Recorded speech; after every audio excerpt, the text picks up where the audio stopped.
The night my father said, "Get out of the house." I had a fever. I was 16 years old. And I had nowhere to go. I want you to sit with that for a second. Not the drama of it. Not the injustice of it. Just the fact of it. 16. Fever. Night. Nowhere. 13 years later. I was standing at a podium in front of hundreds of people. Microphone in my hand. Name on the program. Recognition from around the world. And my parents, the same two people who sent me into that night, were sitting in that audience. They didn't know I was the speaker. They came expecting a graduation ceremony. They got something else entirely. When I walked onto that stage, I watched my father's face go completely pale. It wasn't the applause that got them. It was the silence right before it. But to understand why that moment mattered, why it landed the way it did, I have to take you back to where this story started. If you're here for stories of justice to people who were written off and rose anyway, subscribe. Stay. New stories every week. Now, let me take you back. Where are you watching from? Drop your city below. I read every one. My name is Diana, and I want to start from the beginning, because if I don't, none of what comes later makes sense. I grew up in a house with two daughters, my sister Candice, and me. From the outside, we looked like a normal family. A mother, a father, two girls growing up together. From the inside, it was something else entirely. I need you to understand something about me before the story gets hard. I was not a problem child.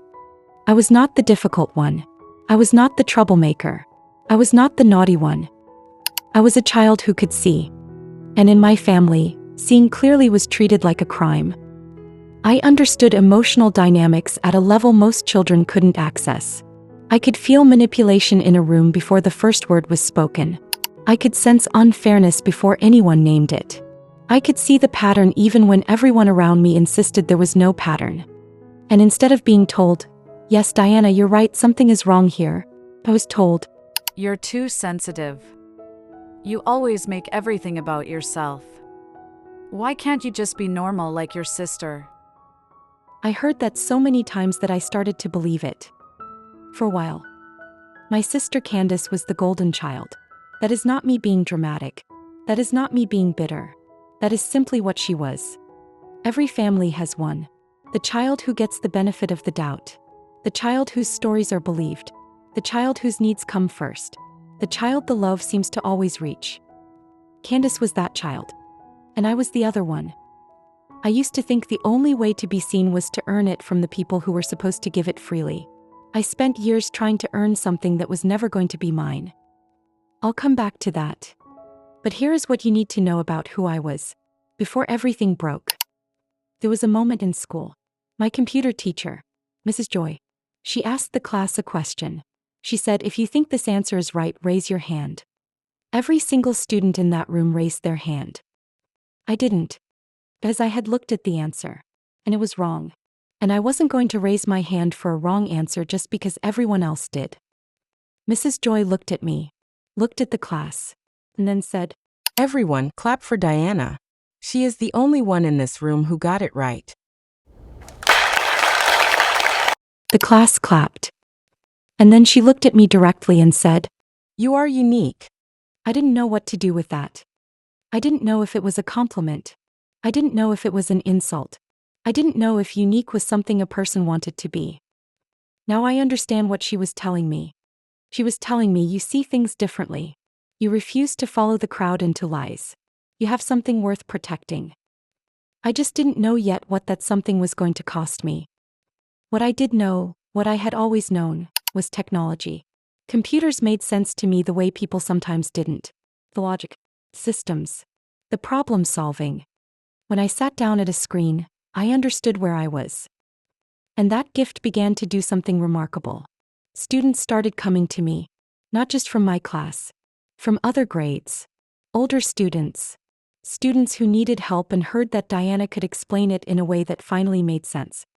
For the first time in my life, outside of my family's four walls, I felt valuable. I felt needed. I felt like I had something to offer that nobody could take away from me. I was wrong about that last part. But I didn't know it yet. But before I tell you what happened next, you need to understand what my childhood actually looked like.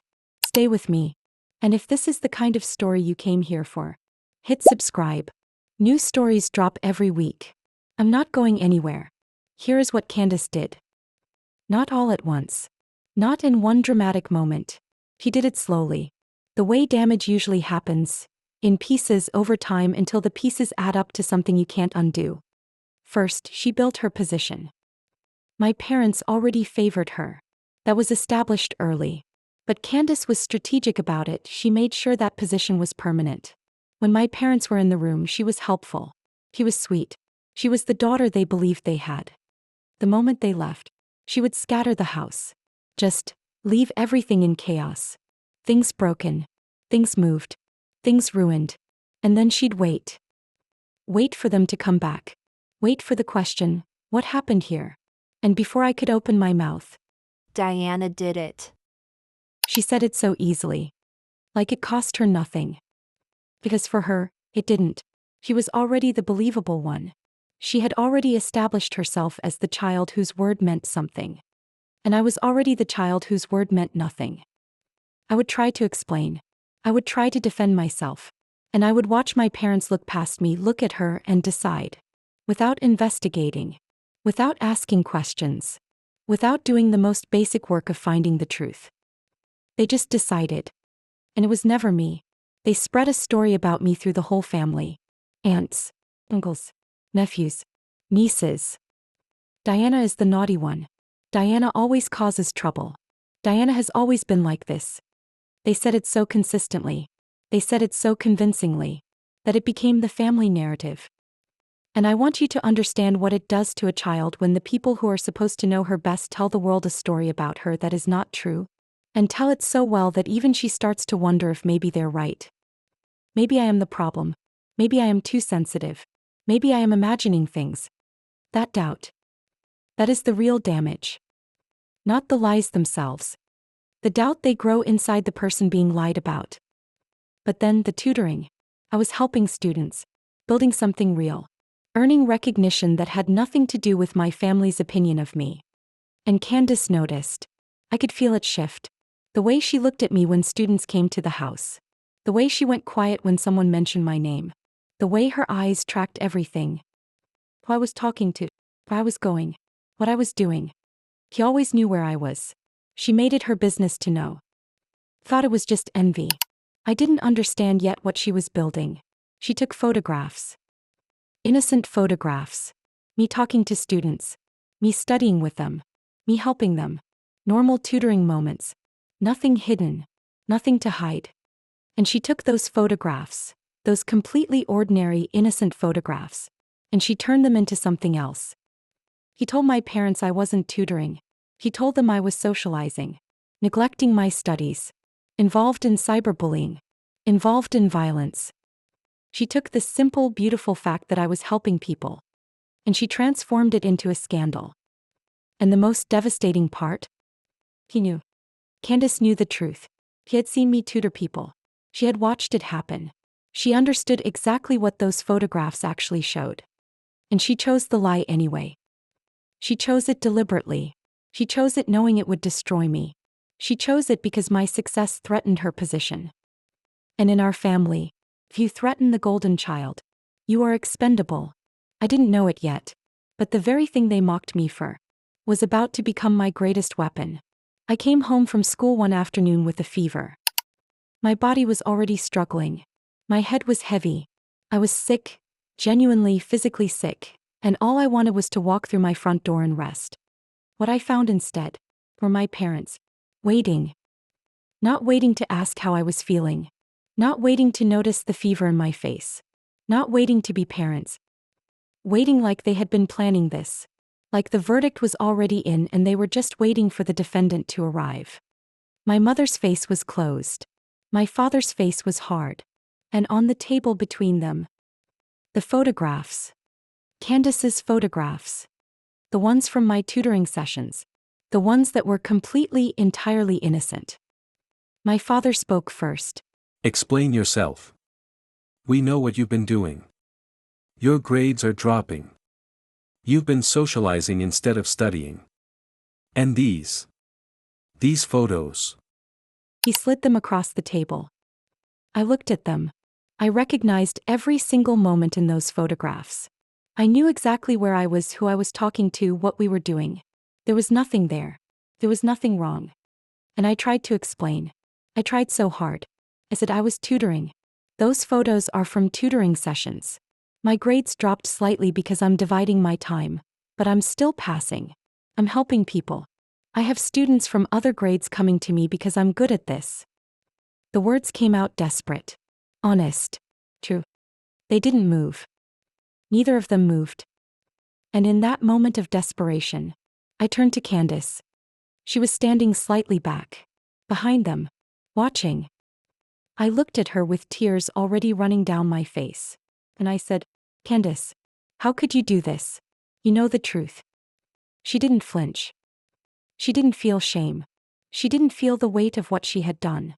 She didn't even look away. She smiled. A smirk. Pure satisfaction. Pure victory.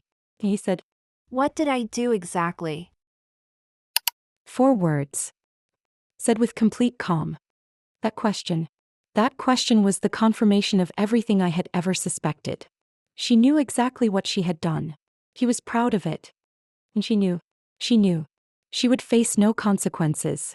Because our parents had already decided who was trustworthy and who was not. Before I could say another word, before I could make them understand anything, my father spoke. Get out of the house. I stood there. Get out of the house. Not, we need to investigate this. Not, let's talk about this more. Not, tell us your side. Just those 4 words. And I said, but Dad, I'm not feeling well. Where do you want me to go from here? It's night. I'm sick. He was too angry to listen. He was too committed to the narrative Candice had constructed. He was too unwilling to do the basic work of parenting. Investigation, listening, believing his own daughter.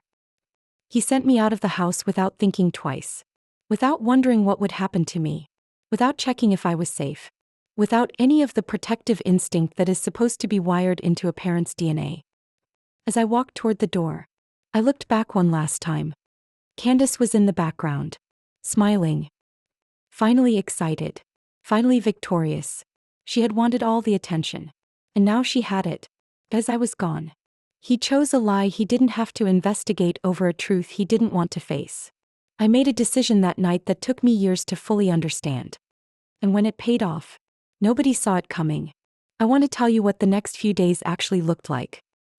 Not the version that makes it easier to hear. The real version. I was 16 years old.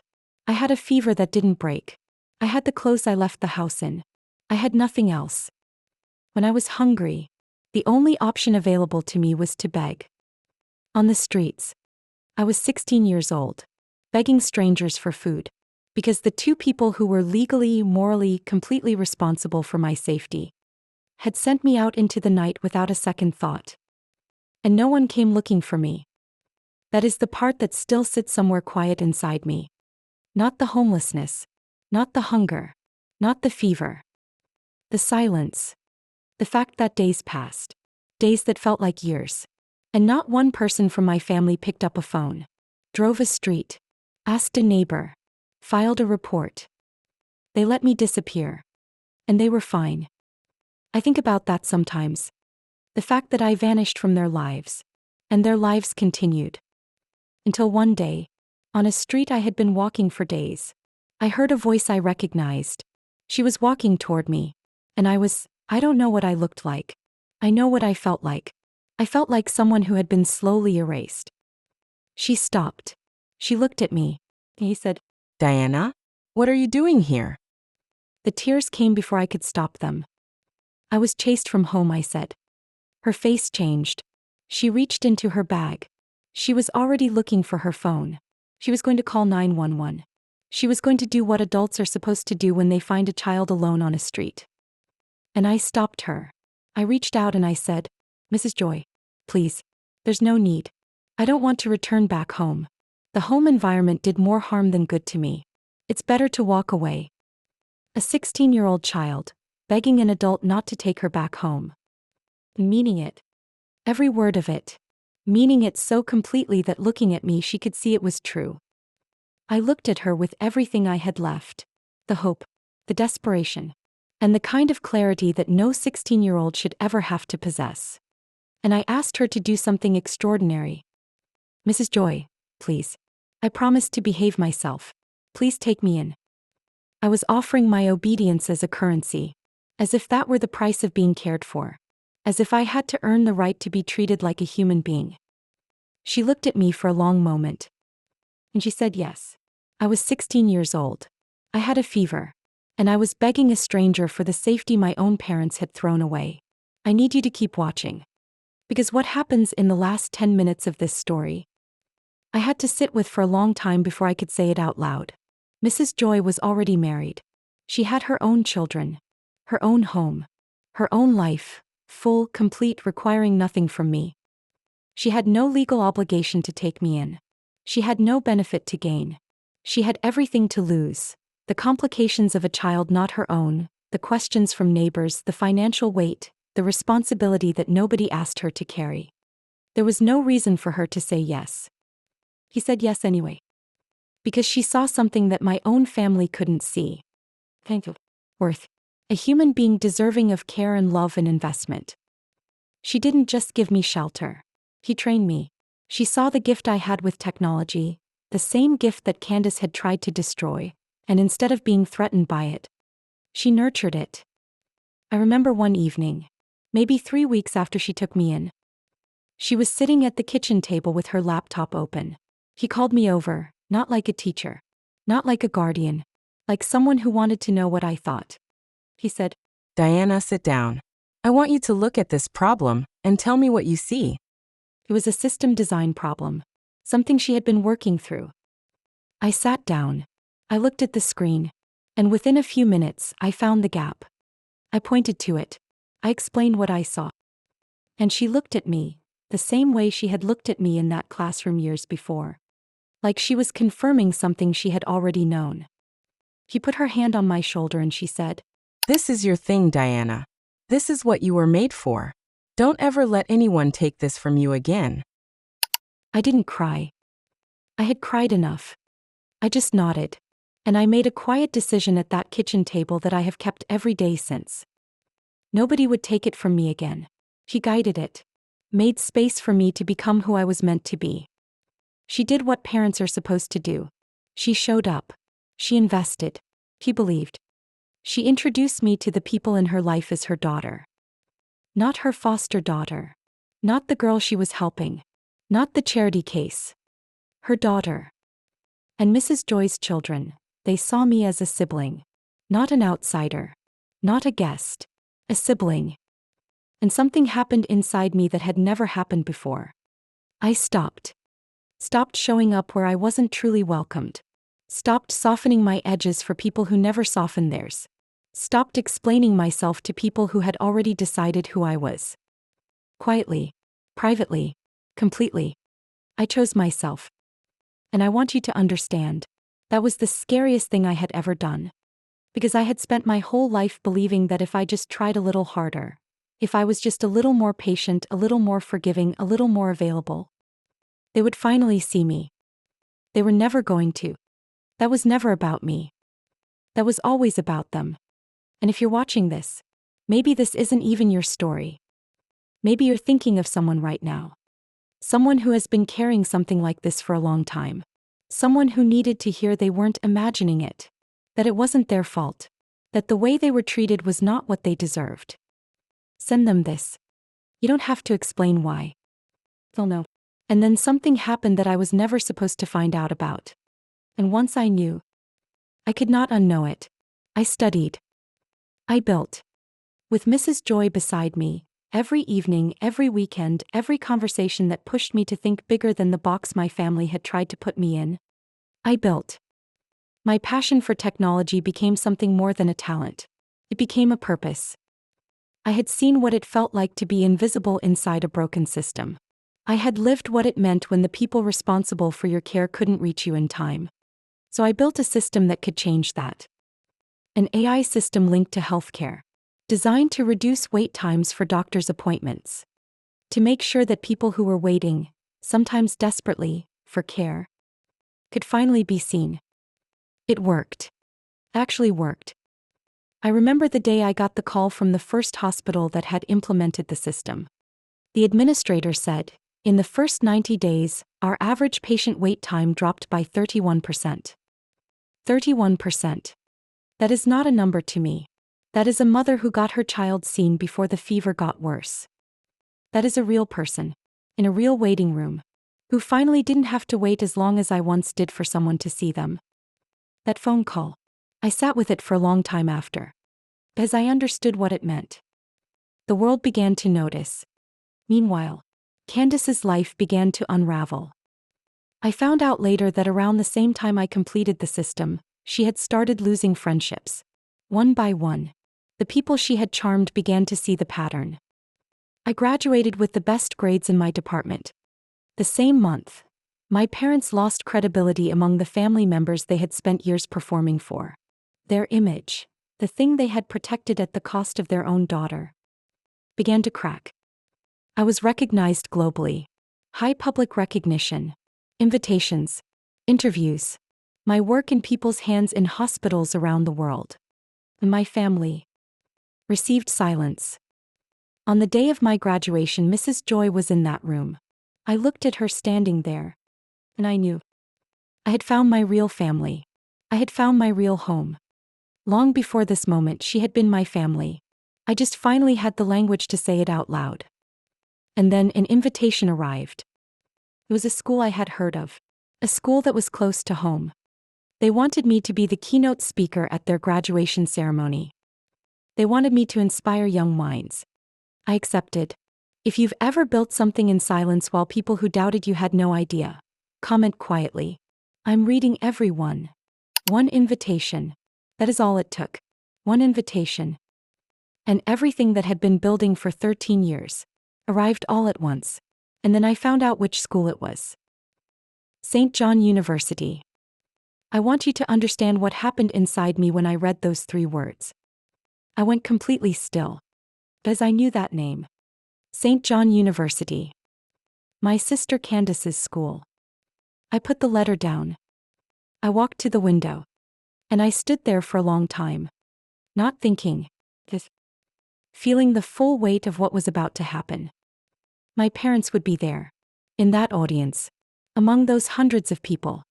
They would be sitting in those chairs expecting a graduation ceremony, not knowing I was the speaker. Not knowing that the child they threw out into the night, the one they never looked for, the one they had told their family was always the naughty one, was standing at the podium with a microphone in her hand. I thought about backing out. I considered it seriously. Protect their dignity one more time. Stay quiet one more time.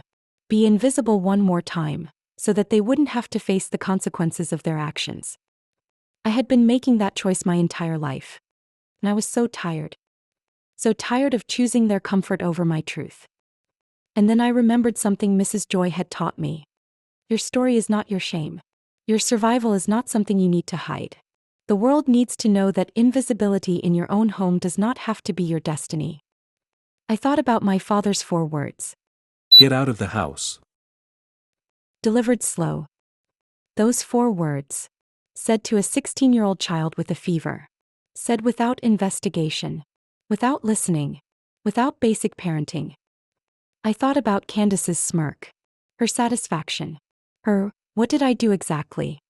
I thought about the days on the street, the begging, the hunger, the silence where my family's search should have been. And I made my decision. I walked onto that stage. If you already see where this is going, comment hold on below. Let's see who called it. Here is the part nobody in that family expected. Not even me. Especially not me. I opened with a question. I looked out at that room, hundreds of faces, young graduates, their families, and I asked, how many of you have ever been blamed for something you didn't do? How many of you have been disbelieved when you told the truth? Hands went up. The room was already with me. When I was 16 years old, I was blamed for my sister's lies. I was disbelieved when I told the truth. And I was punished for crimes I never committed. I told them about the tutoring. I told them about my passion for helping students. I told them about the grades that dropped not because I was failing, but because I was investing in other people's futures. I told them about the innocent photographs that were twisted into scandal. My sister knew the truth. She had seen me tutor. She knew those photographs were innocent. But she lied anyway. She lied deliberately. She lied to destroy me. I watched the room shift. People were paying closer attention now. And my parents, they didn't investigate. They didn't ask questions. They didn't believe their own daughter when she told them the truth. They believed the lies. And then they threw me out of the house. I paused. I let it sit. I was 16 years old. I had a fever. It was evening turning into night. And my father sent me out onto the streets with 4 words. Get out of the house. No investigation. No listening. No basic parenting. Just get out. The room was silent. I could see faces changing. Sympathy. Bigger. For days I was homeless. I was begging for food on the streets. I was 16 years old. And during all of that, my family never looked for me. They never checked if I was alive. They let me disappear. I looked directly at my parents in the audience. I watched my father's face go pale. My mother looked down, unable to meet my eyes. Candice, sitting there among her university community, tried to smile like nothing was happening. I could see her jaw clenching. I could see her hands gripping the chair. Until one day, a woman found me. A woman named Mrs. Joy, my computer teacher. She saw me on the streets and instead of walking away, she asked me what happened. And when I told her, she made a choice that my own family wouldn't make. She chose to help me. Mrs. Joy did what parents are supposed to do. She showed up. She invested. She believed. She loved me unconditionally. The girl you see standing here, the one who developed AI systems that help people, the one being recognized globally, the one standing here to inspire you, that girl was thrown out of her house by her parents. That girl was lied about by her sister. That girl was homeless. That girl was invisible. I looked at the audience. And I would not be standing here without one woman who chose me when my own blood would not. I would like to introduce her to you. Her name is Mrs. Joy. She is my mother. She stood. And for a moment, just a moment, the room was completely quiet. The kind of quiet that only comes before something that cannot be undone. And then, one person stood up. Then another. Then another. And then the whole room, every graduate, every parent, every person in that hall, rose. The applause was thunderous. People were crying. People were reaching for each other. People were on their feet and they were not sitting back down. And I want you to understand what they were standing for. They were not standing for the AI system. They were not standing for the awards. They were not standing for the career. They were standing for the girl on the streets. The girl with the fever. The girl with no shoes that fit the next morning and no one who came looking. They were standing for her. And my parents, the 2 people who put her there, had to sit inside that sound and feel every second of it. The room cleared, and my parents approached. My father looked like he had aged 10 years. My mother's eyes were red. Candice stood behind them, her smile completely gone. My mother started. Diana. We had no idea. We didn't realize. Yes, you did. My voice was steady. You realized when you threw me out. You realized when you didn't come looking for me. You realized when you made character assassinations to protect your image. You knew exactly what you were doing. My father tried. We want to apologize. We want to make this right. We want. I know what you want. You want me to make you feel better about what you did. You want forgiveness that erases it. You want a relationship that lets you pretend this didn't happen. And I'm not going to give you any of those things. Candice was looking at her shoes. I said her name. She looked up. Tears in her eyes. You lied about me. You knew the truth and you chose the lie. You destroyed me to protect your position. I hope you see what you did. She opened her mouth. Nothing came out. And then I did something that surprised them all. I took a breath. And I said, I forgive you. They looked shocked. I forgive you. Not because you deserve it. Not because you've earned it through genuine remorse. Not because you suddenly became the parents I needed you to be. I forgive you for one reason, because I deserve to be free. Because holding on to this anger would only hurt me. And I've already spent 13 years healing from what you did. But let me be absolutely clear. Forgiveness does not mean reconciliation. Forgiveness does not mean I owe you a relationship. Forgiveness does not mean you get access to my life. Forgiveness simply means, I am choosing not to let your cruelty poison my own heart. You are not to contact me. That door is closed. Not in anger, but in clarity. I looked at my father one final time. You showed me that you prioritize your image over your child's safety. You showed me that you believe lies over truth. You showed me that you would abandon a teenager with a fever without investigation. Why would I open my life to people who have demonstrated that pattern? Why would I give you a second opportunity to hurt me? I turned to walk away. Your story is over. Forgiveness is for me. The boundary is also for me. Neither one requires your permission. If that exhale you just felt meant something to you, share this video with someone who needs to hear it. Someone who needs to know their story doesn't end where it started. My parents have tried to contact me multiple times since that day. Letters, phone calls, attempts to explain themselves. I have not responded. Not out of anger. Out of clarity.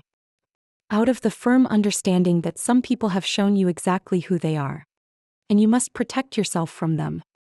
Candice sent me a message. An apology. She said she was jealous and insecure, and that those were the only excuses she had. I read it once. I did not respond. Some apologies come too late. Some betrayals cut too deep. And some people, you simply have to release. Not with drama. Not with a speech. Just release. I continue to build my career. I continue to help people through the systems I create. I continue to stand on stages and tell young minds, you are not where you started. And I do all of it with Mrs. Joy beside me. She's my mother. She's my family. She is everything my biological family could never be. And here is what I know now. What I wish someone had told me when I was 16 years old and begging on a street. The people who were supposed to choose you and didn't. They were never the judges of your worth. They were just the reason you had to find it yourself. And you did. I did. I told you at the beginning. I spent years trying to earn something from people who were never going to give it. I spent years believing the only way to be seen was to earn it from the people who were supposed to give it freely. What I didn't know then was that I was knocking on the wrong door. Mine was already open. Mrs. Joy had left it open the whole time. I just had to stop looking at the wrong one. I no longer wait for the people who chose not to see me to finally look. I've learned that some people only recognize your value after they've lost access to it. And by then, I had already built a life where their opinion no longer had an address. I am Diana. I was invisible. I was blamed. I was abandoned. I was discarded. And I survived. Not just survived. I thrived. I became someone who builds systems that help people. I became someone whose existence matters. And my family, my real family, knows my worth. They see me. They celebrate me. They love me without condition. That is my victory. That is my justice. Your story is over. Mine is just beginning. If this story meant something to you, if even one moment of this video made you feel a little less alone in what you've been carrying, please hit the like button right now. It takes 1 second. And it tells me this work matters enough to keep doing. Subscribe if you haven't yet. I bring you stories like this every single week. Stories about people who were written off and rose anyway. Drop your comment below. What part of Diana's story landed hardest? What did it remind you of? I read every single one. Take care of yourself. You deserve that.